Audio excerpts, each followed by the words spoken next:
What's up, guys, and welcome to a special Thanksgiving edition of Gamescript. We got the New York Giants versus the Dallas Cowboys in this one, and we're looking at two backup quarterbacks. And on the New York side, it could be a third-string quarterback, and I'm going to break down the implications right after this.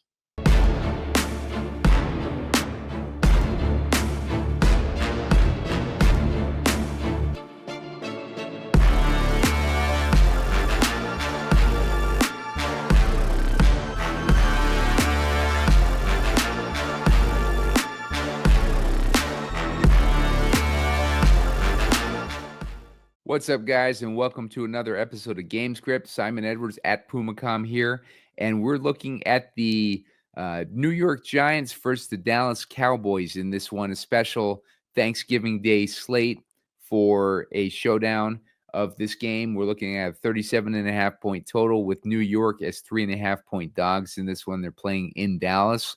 This is a game that I like on the main slate. I think this is a game that could go over the total, whereas some of these other games they have a good potential to go under the total. So I think that this is going to be the sneaky game this week that maybe we can target to get our main slate lineups different, and we can break it down on a showdown level in this episode. Make sure to subscribe to the channel. I got all these other Gamescript episodes coming out for these other games, and I got a main slate show. So make sure to subscribe to the channel. I'm looking to get to 1,300 subscribers on top of that. I'm 90 short of that. Make sure to hit the like button. Looking for 30 likes to put out a shorter video with my favorite picks, or with it being Thanksgiving tomorrow, I'll probably just add them into the comment section, but that gets triggered with 30 likes. So make sure to hit the like button there. And let's dig into this. Let's dig into this slate. All right, so we're looking at the Dallas Cowboys versus the New York Giants. Ceedee Lamb, most expensive guy on the slate, and hasn't really warranted it this season, but he's had a few good weeks recently of consistency. He's played well with Cooper Rush since Rush came in. I think he played pretty well with him last time Rush was the starter as well. But good connection formed between those guys. And Ceedee Lamb has had, consecutive weeks of 12 targets. 3 out of the last 4 weeks, he's had 12 targets. He had a 17-target week against San Francisco. He had 42 DraftKings points in that game. So it gives you an idea. We've seen the upside of Ceedee Lamb this year. Hasn't lived up to those, first overall pick expectations, but Lamb is in a matchup this week against the Giants where they are only giving up 11.5 DraftKings points a game to the slot position.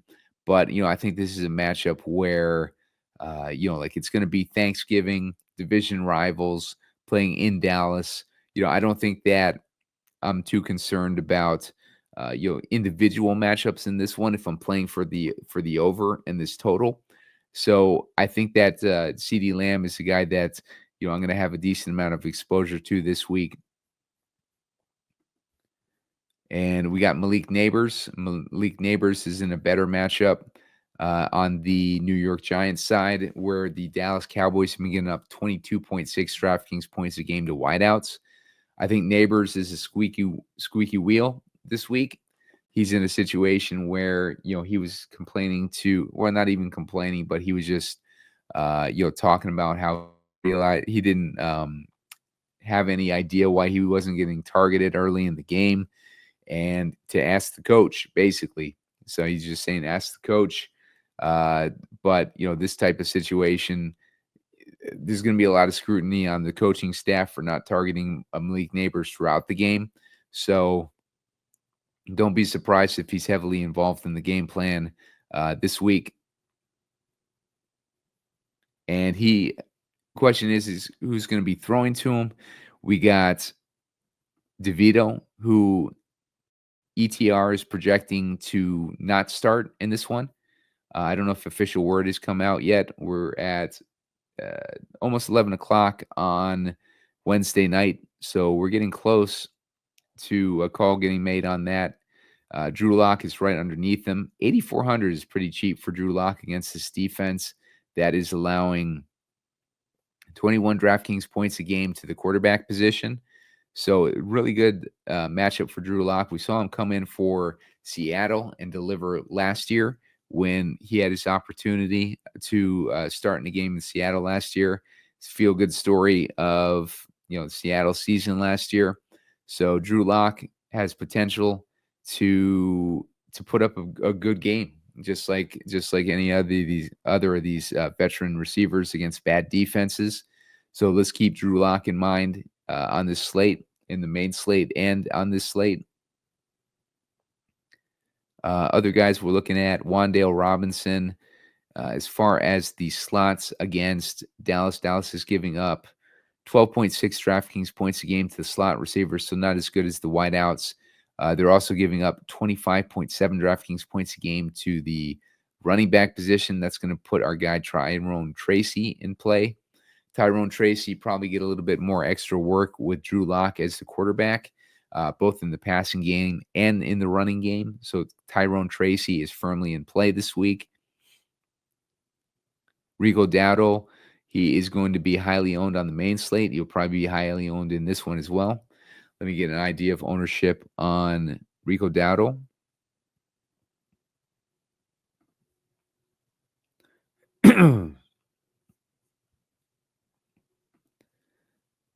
Dowdle is looking at, he's going to be the second highest owned guy in the captain, projected just under 16%.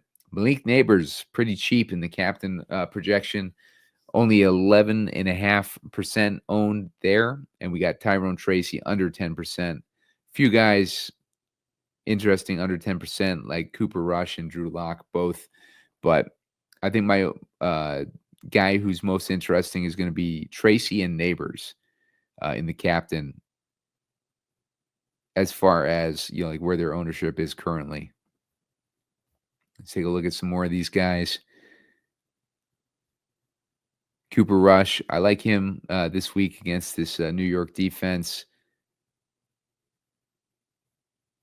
Problem with Rush is they're missing one of their offensive linesmen in Martin, so it's going to weaken up their offensive line a little bit. He's had a couple good weeks in a row. They're playing at home on Thanksgiving. Jerry Jones, needs them to win this game, so you can bet that they're going to go all out to try and win this game. Mike McCarthy is trying to save his job. They're not going to rely on this running game that's been inconsistent all season. They're going to try to get it going with the pass game, take advantage of Ceedee Lamb. Cooper Rush will get opportunities. I think he's going to have a decent game in this one. Don't mind Cooper Rush in this game at all. Drew Lock, I already covered him. Brandon Cooks is going to be back this week, coming off of not sure what his injury was, but he's coming out a knee procedure. So, coming off a knee procedure, he wasn't doing anything before he went out. I would not be surprised with a new quarterback, unfamiliar with him. We don't see too much out of Brandon Cooks this week. Tolbert will be the wide receiver too, most likely. He hasn't really done too much. That's not to say that he can't against this New York Giants defense. But the Giants defense has only given up 17.3 DraftKings points a game to the wideout position. I think that Ceedee Lamb is in a much better spot. Let's take a look at some of these other guys. Aubrey is definitely in play. Ferguson is out. Cowboys D is going to be in play against Drew Lock. Graham Gano, he's going to be in play as well against Dallas. Dallas could be able to stall them out in the, like when they get close to the end zone. Now, yeah, Aubrey is back. He was hurt I thought he was hurt. Yeah, maybe he wasn't. I thought Aubrey was hurt at some point for some reason. They got McTanmy listed as well on the New York side. Like, make sure to keep an eye on Gano's status if you want to use one of these kickers on the New York side. He didn't get any opportunity last week with DeVito just generally sucking, but it looks like Gano's back. So just double check the status of these guys. You don't want to get stuck with a kicker that's not going to be kicking. Giants D, they're going to be in play too. They've were considered a pretty decent D in the beginning of the year, but as the team's gotten worse and worse, the Giants D has gotten worse too. Schoonmaker is at 4,400, a little bit pricey against a tough defense. So maybe not the best guy, but he's going to be a decent volume guy down here low. Slayton, another guy that should be. I think Slayton's the guy that would be facing Diggs the most. Let me just double check that. Slayton's running 41% of his routes on the left side of the field, so he'll match up against Deron Bland the most, who's running 94% of his routes on the right side of the field. So Bland, as you know, had the record for pick sixes last season. He had like 6 pick sixes. I don't think he's gotten any this year, but he's been hurt. But that's going to hurt. That's going to put a ding on Slayton, even though he's dirt cheap down here. Let's see. Makes me like Nabors even more, to be honest. Theo Johnson's been getting a decent amount of work. I like him at this price at 3,400. Dallas has been giving up 11.3 DraftKings points a game, so that's middling. Matchup for Theo Johnson at a cheap price. Cowboys have not gotten Mingo involved yet. He had 2 targets last week, only 1.8 DraftKings points. Turpin is a guy that I'd be interested in. Like Turpin's a guy that I'm always interested in. I think last Thanksgiving he had a monster game, if I remember correctly. Or maybe that was Rico Dowdle. I know one of those guys was one of the secondary players ended up having a big game for Dallas on Thanksgiving last year. But Turpin, showed up with 17.6 DraftKings points against Houston a couple weeks ago. He remains cheap at 3K.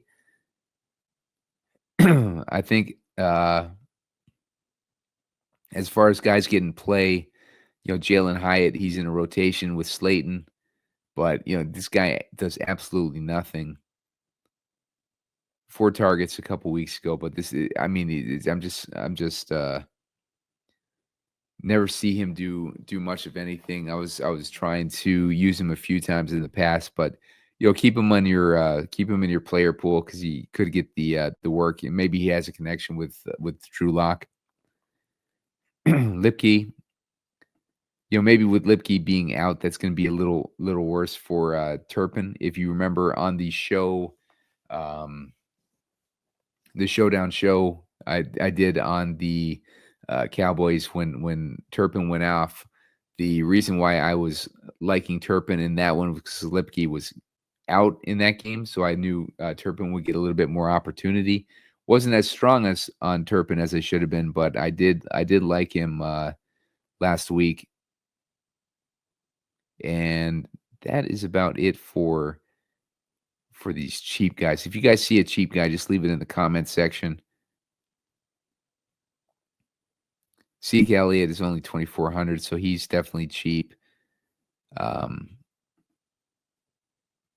He was in the doghouse a couple weeks ago, got suspended, but he has not done too much recently. It looks like Dowdle is taking over that backfield. So let's build our lineup. Let's see. I think that Lamb will probably be the most popular captain, so I'll go with that direction first. I know some people want to put Lamb in there this week. So if we put Lamb in there, I'm going to probably want Cooper Rush in there too. On the other side, maybe it's a back and forth. Let's get Nabors in there to get our expensive guys in there. If we want to go cheap, I think my favorite cheap guy is probably going to be Theo Johnson, wherever he is. There he is, 3,400. If I'm going in that direction, I'd like to get Tyrone Tracy in here too, but I don't know if we're going to be able to with the salary. We got 1,000 left. Flournoy, might be interesting. Lipke, we got that situation with Lipke again. If we wanted to swap out Rush for Drew Lock, we could do that. And that is going to open things up a little bit for us, give us a couple other options. But ultimately, like Lamb is going to be a little bit restrictive in that captain spot. But, just think with your build, you want to build around Lamb captain. So you want to probably have Cooper Rush in there as your captain. I mean, as your one of your flex guys. And if Lamb is racking up points and we don't have a running back in here for the Dallas side, then we probably want to get the kicker in there. So let's take out. Let's change this around a little bit. Let's put let's see if we can get Aubrey in there. Gonna have to take out Tracy in that situation. If we take out Tracy,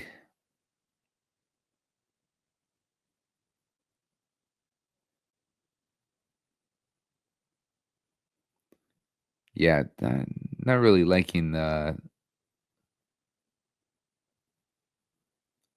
direction. I think I like it better with Tracy in there and having 4,400.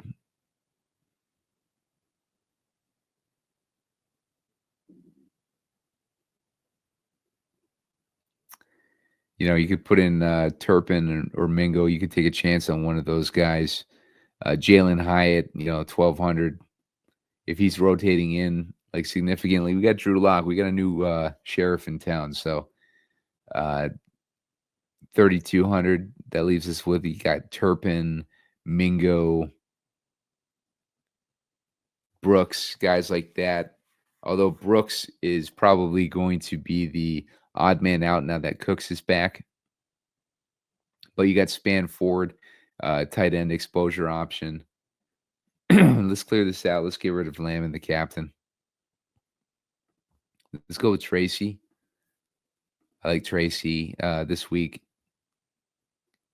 We can put Lamb in the flex. Let's get Nabors in there, and let's put Lock in there. Leaves us with 2,700 per guy. If we want to go cheap here, maybe we could put in. That's a little too much to give Lock.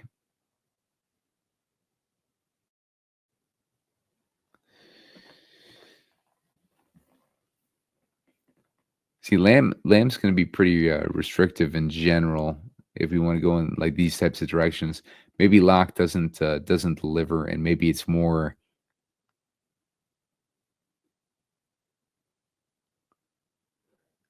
See, I haven't put Rico Dowdle in the lineup either yet.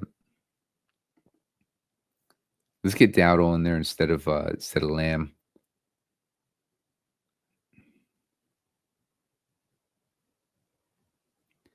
And if we're doing that, I think I still want to get Drew Lock in there. 3,300 per guy. If we got Drew Lock to Nabors, and I got Tracy in there. I got Dowdle on the Dallas side.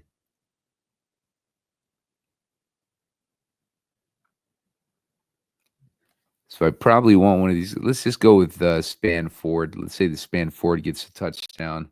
on the Dallas side. That leaves us at least with 5,100. I got the kicker option in Gano. Giants D. If you got Tracy in there, Giants D would make sense. A few options in that situation. Let's clear that out. Let's go with Dowdle. I think he's going to be a popular captain. Dowdle.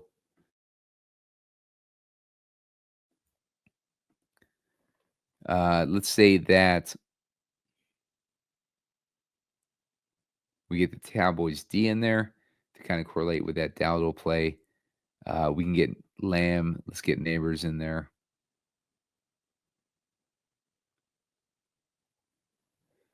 If we scroll down, if Dowdle's in there, I don't hate putting Aubrey in here too. I mean, that leaves us with Theo Johnson as an option. That gives us a couple good guys on the Giants side to go along with our 4-2 Dallas stack. Game like that, plays to the under that I was talking about, plays a little bit closer. If we want to swap out Nabors for Tracy, that leaves us 4,200 as our last spot. Puts us in Slayton territory, which is not bad either. It's kind of a pivot from Nabors to Slayton. So lots of different directions that we can go here with this game as well. Key points in this one, I think, are I think this game could play. I think it plays to the over. Honestly, I think this game goes over the total, and I think that either one of these teams could take it. I think it's going to be a sloppy shootout situation here. So maybe not so much. The defenses could play a role in a sloppy shootout type of situation. You can see like a pick six on both sides, like either or. I'm not saying play both defenses together, but like either of these teams' defenses could get a pick six in this one. We got two sloppy quarterbacks, who aren't afraid to throw the ball. We got two defenses that have been questionable this year, and we got a Thanksgiving showdown in a dome. Well, not a dome, but in a a nice weather situation. So it's going to be interesting one for this game, and I think that don't be surprised that this one goes over the total. And I'm probably going to put some of these guys in my main slate lineup too, with going the same direction that I just kind of covered in this one. So make sure to hit that like button, guys. Check out the other shows. They're already up on the YouTube page, and make sure to get me to 1,300 subscribers. Appreciate the help, guys. Make sure to hit the like button. Give me a third of leg so we can put out my favorite picks in the comment section, most likely, or a shorter video. But I appreciate it, guys, and I will talk to you later.